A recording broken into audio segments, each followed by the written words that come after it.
Salut tout le monde, c'est Magmadash et aujourd'hui je vous propose de me rejoindre dans les égouts avec une bonne part de pizza car aujourd'hui on va parler des Tortues Ninja.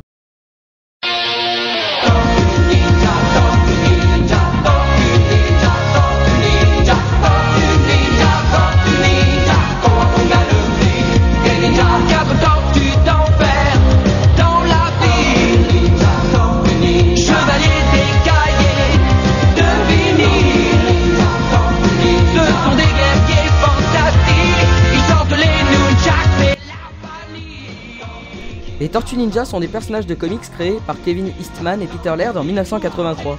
Les premiers comics sur les personnages étaient conçus comme des parodies du comics ultra sombre et violent, comme par exemple le run Daredevil de Man Without the Fear de Frank Miller. Les Tortues Ninja dans les comics étaient donc des personnages ultra sombres et violents. Ils étaient donc très loin des tortues que l'on connaît aujourd'hui qui sont colorées et très rigolotes. Leur histoire rapidement, c'est 4 tortues qui vivent dans les égouts de New York avec leur maître et père adoptif Splinter, un rat ninja.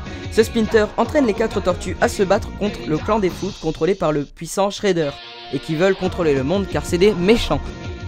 Maintenant, parlons de leurs caractéristiques et de leur personnalité. Nous avons Raphaël, la tête brûlée qui déteste répondre aux ordres. Il est caractérisé par son bandeau de couleur rouge et ses Sais, qui sont des espèces de petits sabres comme Elektra de l'univers Marvel.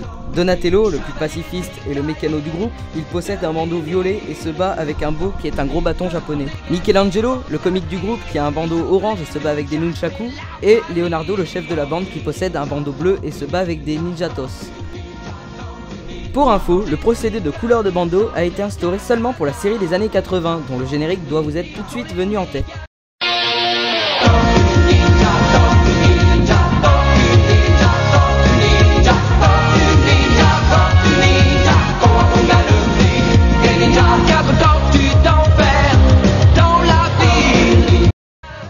Dans les comics, les tortues avaient tous un bandeau rouge, il était donc impossible de les différencier à part par rapport à leurs armes.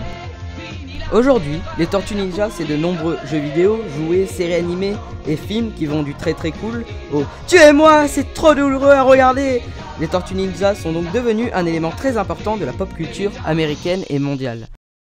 J'espère que vous avez apprécié cet épisode, en tout cas moi c'est toujours un plaisir, comme je le dis souvent, de faire ce genre de vidéo. Et donc je vous dis à plus pour une nouvelle vidéo ou pour un nouvel épisode de Comic Story. Bye et lisez des comics.